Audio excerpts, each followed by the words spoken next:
తాకట్లో ఉన్న బంగారాన్ని విడిపించి ఆ రోజున మార్కెట్ ధర కట్టి మిగిలిన డబ్బును మీకు అందిస్తుంది కొమ్మూరి గోల్డ్.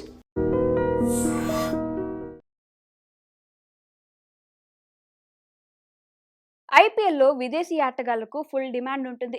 ఈ మెగా లీగ్ లో వీరే సెంటర్ ఆఫ్ అట్రాక్షన్ గా నిలుస్తారు. జట్టులో 4 విదేశీ ఆటగాళ్లకు ప్లేస్ ఇచ్చిన ఫారెన్ ప్లేయర్స్ తో బెంచ్ స్ట్రెంత్ కూడా స్ట్రాంగ్ గా కనిపిస్తుంది. ప్రతి జట్టు స్క్వాడ్ లో ఉండే 8 మంది విదేశీ ఆటగాళ్లపై ఫ్రాంచైజీలు ఎక్కువగా ఆశలు పెట్టుకుంటారు. కానీ చెన్నై సూపర్ కింగ్స్ మాత్రం ఈ విషయంలో వింతగా ప్రవర్తించింది.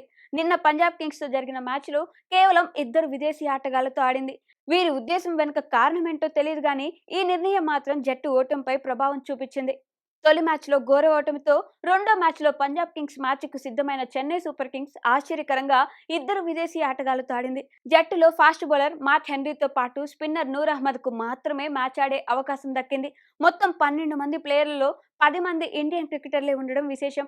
ఫారెన్ ప్లేయర్స్ అందుబాటులో ఉన్న ఒక ఫ్రాంచైజీ జట్టులో కేవలం 2 ఆటగాళ్లను ఆడించడం, అది కూడా ఇంపాక్ట్ ప్లేయర్ రూల్ ఉన్న చెన్నై జట్టు 2తోనే ఆడింది. చెన్నై సూపర్ కింగ్స్ విదేశీ ఆటగాళ్లను చూసుకుంటే Matthew Short, Jamie Overton, Akeal Hosein, Zachary Foulkes ఉన్నారు. అయితే వీరిలో ఎవరికీ చెన్నై ఛాన్స్ ఇవ్వలేదు. చెన్నై ప్లేయింగ్ లెవెల్లోనే 2 విదేశీ ఆటగాళ్లతో బరిలోకి దిగింది. బౌలింగ్ లో ఇంపాక్ట్ ప్లేయర్ గా ఓవర్టన్ లేకపోతే అకిల్ హుస్సేన్ వస్తారనుకుంటే స్పిన్నర్ రాహుల్ చహర్ కు అవకాశం ఇచ్చింది. దీంతో 2తోనే సరిపెట్టుకోవాల్సి వచ్చింది. ప్లేయింగ్ లెవెల్లో అసలు అనుభవం లేని కార్తిక్ శర్మను జట్టులో వచ్చే బదులు హిట్టర్ షాట్ ను తీసుకోవచ్చు కదా అని ఫ్యాన్స్ సలహాలు ఇస్తున్నారు. మిడిల్ ఆర్డర్ లో షాట్ తన పవర్ హిట్టింగ్ తో పాటు బౌలింగ్ లో స్పిన్ వేయగలడు. ఇక ఇంపాక్ట్ ప్లేయర్ గా అకిల్ హుస్సేన్ కు ఎందుకు ఛాన్స్ ఇవ్వలేదో అర్థం కాలేదు. వెస్టిండీస్ జట్టు తరపున హుస్సేన్ సక్సెస్ఫుల్ స్పిన్నర్. పవర్ ప్లేలో వికెట్లు తీయడంలో అద్భుతమైన రికార్డు ఉంది. అయినా కూడా హుస్సేన్ ను పక్కన పెట్టారు. చెన్నైలో స్లో పిచ్లు ఉంటాయి కాబట్టి హుస్సేన్ ను తీసుకుంటే చెన్నైకి కలిసి వచ్చేది. అఖిల్ పవర్ ప్లేలో బౌలింగ్ చేసిన నూర్ అహ్మద్ మిడిల్ ఆర్డర్ లో బౌలింగ్ వేసేవాడు. కానీ చెన్నై ప్లేయింగ్ లెవెల్లో ఫారిన్ ప్లేయర్స్ ను పూర్తిగా పక్కన పెట్టి ఎన్నో ఆశలు పెట్టుకున్న హెన్రీ బౌలింగ్ లో పంజాబ్ బ్యాటర్లు చిత్తకొట్టారు. ఈ కివీస్ పేసర్ 4 ఓవర్లలో 54 పరుగులిచ్చి చెన్నైను ముంచేశాడు. సిఎస్కే ఓడిపోవడంతో ఇప్పుడు జట్టుపై విమర్శలు వస్తున్నాయి. ఫారెన్ ప్లేయర్స్ ను ఎందుకు 2ని ఆడించారని ఫ్యాన్స్ ఫైర్ అవుతున్నారు. ఇదొక బుర్రలేని పని అని, సిఎస్కే ఎందుకు ఇలా చేస్తుందో తమకు అర్థం కావడం లేదని ఫ్యాన్స్ కోపంగా ఉన్నారు. ఈ మ్యాచ్ లో మొదట బ్యాటింగ్ చేసినప్పుడు సిఎస్కే షాట్ కంటే ఇండియన్ ప్లేయర్స్ పై ఎక్కువగా నమ్మకం ఉంచింది. ఇక ఇంపాక్ట్ ప్లేయర్ గా అకిల్ హుస్సేన్ కంటే రాహుల్ చహర్ బెటర్ అనుకుంది. అయితే ఈ 2 నిర్ణయాలు చెన్నై జట్టుకు ఓటమికి కారణమైంది.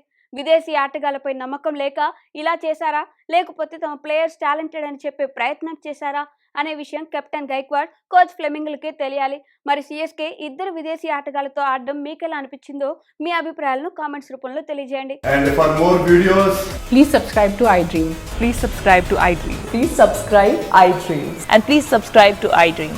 For more videos, subscribe to iDream. please like, share and subscribe to the channel. Congratulations, iDream. Subscribe to iDream. Subscribe to iDream. So subscribe to iDream Media. iDream team అందరికి huge congratulations. Please subscribe iDream Media. Please subscribe to iDream. Subscribe iDream. Please subscribe to iDream.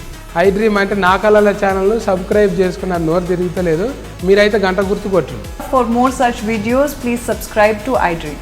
Subscribe to iDream. Please subscribe to iDream. Please subscribe iDream Media. Please do subscribe to iDream. Please subscribe to iDream Media. For best entertainment and information, please subscribe iDream. And don't forget to subscribe to iDream.